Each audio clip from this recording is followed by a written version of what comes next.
সহিহ বুখারী এবং মুসলিমের আরেকটা হাদিসে এক ব্যক্তি এসে আল্লাহ রাসূলকে বলছেন, আল্লাহ রাসূল আইয়ুল ইসলামি খয়রুন, আল্লাহ রাসূল আপনি আমাকে বলেন ইসলামের কোন অভ্যাসটা সবচেয়ে ভালো, কোন কাজ ইসলামের মধ্যে এমন কোন কাজ রয়েছে যে কাজটা সবচেয়ে ভালো, আপনি আমাকে বলেন তো। আল্লাহ রাসূল বললেন তুতিমুত তুআম, মানুষকে খাদ্য খাওয়ানো। আজকে আমরা মানুষকে খাদ্য খাওয়াতে অনেক ভয় পাই।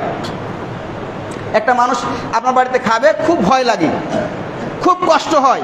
আর আল্লাহ রাসূল বলছেন যে ইসলামের সবচেয়ে সর্বোত্তম ভালো কাজ হচ্ছে মানুষকে খাদ্য খাওয়ানো।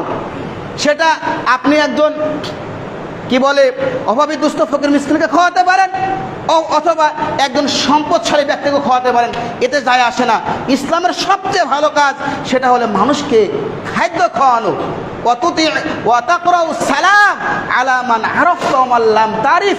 আর ইসলামের 2 নম্বর ভালো কাজ হচ্ছে পরস্পরের মধ্যে সালাম বিনিময় করা। আল্লাহ রাসূল বলছেন যাকে চিনো তাকেও সালাম দিবে, যাকে চিনো না তাকেও সালাম দিবে। তাহলে 2টা কাজ ইসলামের সর্বোত্তম। একটা হলো মানুষকে খাদ্য খেতে দেওয়া, 2 নম্বর হচ্ছে পরস্পরের সালাম বিনিময় করা।